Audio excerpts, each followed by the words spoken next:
1923. Good Lord.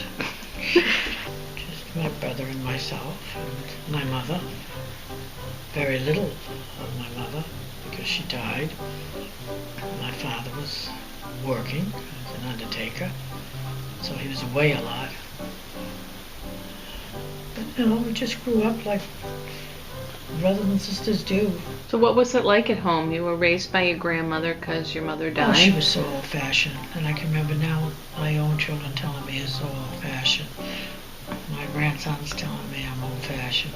So what goes around comes around. Do you remember anything about the stock market crash? No, just how upset my grandmother was. Because she lost what little, all she had, let's put it that way. And no, she never trusted a bank again.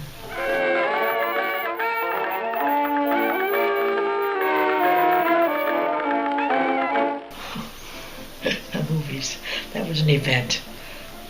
We all went to the movies. We lived near each of my cousins.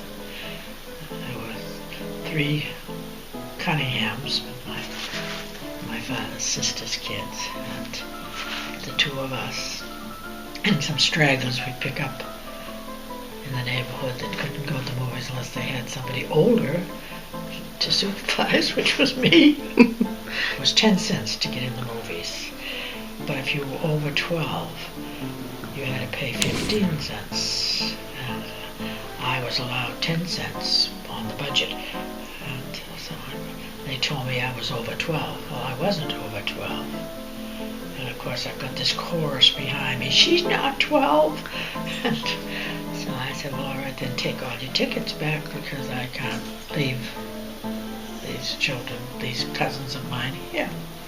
So they let me in for 10 cents, but that left just enough money to buy candy when you went inside. It was penny candy and nickel candy. So if they had made me pay 15 cents, I didn't have a nickel for my candy. You weren't sacrificing your candy for the cause. No way. No way.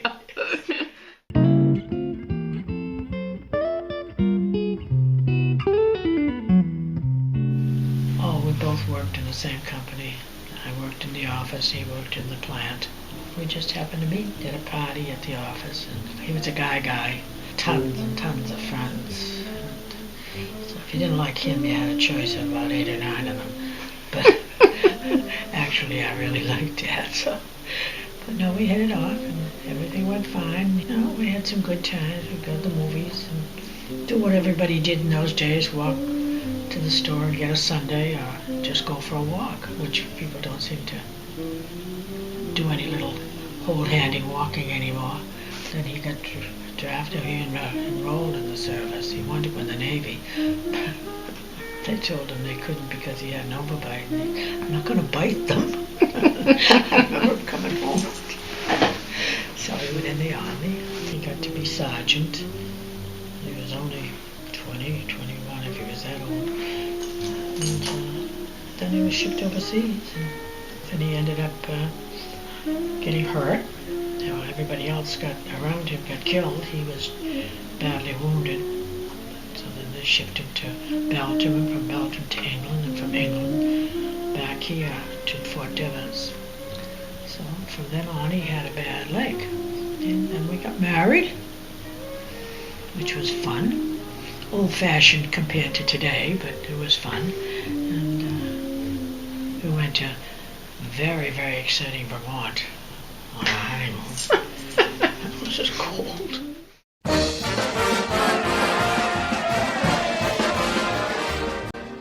Well, we had Michael before we left Bangor. He was 3 weeks old. And so then down here we had Timmy, Tricia, Kathy, and Robert. Many dogs, many cats, many bunnies, many mice, anything you can think of, birds. No, it was a very, very, very nice lifestyle. It really was. We didn't have everything you wanted in life, but no one ever does. Even if you're wealthy, you don't always have everything you want. You want more, or you want something that's out of your reach, or you're too lazy to work for it. That's the big thing. No, they all grew up and worked very hard, went to school, Some did good, some did mediocre, some barely made it, but then they all ended up going to college and mostly funding it for themselves. It was very exciting. We had something going on all the time. We were having a church service, or we were having a party for something, but it was a family get-together, which was the biggest thing. I loved having that.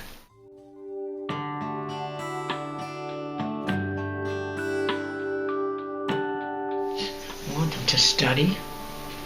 That's their main thing, is education, because they're not going to go anywhere without it.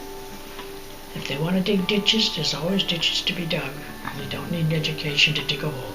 If they don't want an education, then they might as well just waste their life. But you go to school, and someone takes the time to teach you, you should swallow every bit of that, because they have gone to school. But I want them to be happy.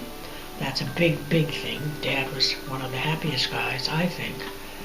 I just want them to do what's normal. Be themselves and be who they're supposed to be. Don't try to be somebody else. It has to come from within. And that's what they need to have, an active mind and an active body. And kind. Be kind to each other. That's the big thing. So okay. Here I sit. All right, I think that's enough. Thank God.